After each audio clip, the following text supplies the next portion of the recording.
Alright, this problem, we kind of encountered this problem before in the previous slide on the one on the left. You can see we have two x's. So once again, I'm going to show you two different ways to do this problem. You choose which way you feel is best for you.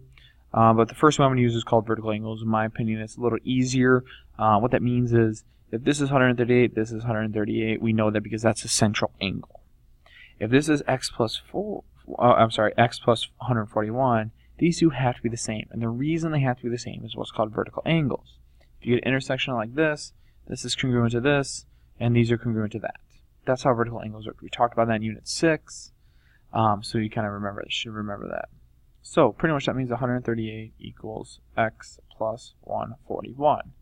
I subtract, I'm going to get x equals negative 3.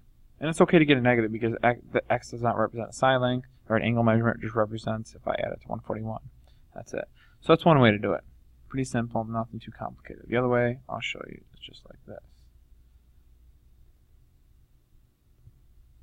So we know that this angle is congruent to this arc. We know that.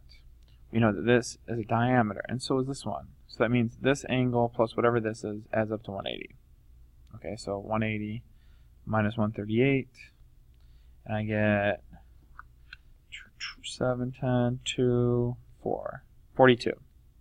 And I keep going. I do the same thing I did there. I take 180 minus 42. I get 138. And then now, wow, these two have to be congruent, which makes that go right back before. 138 equals x plus 141. And I can solve it. I still get the same thing. X equals negative 3.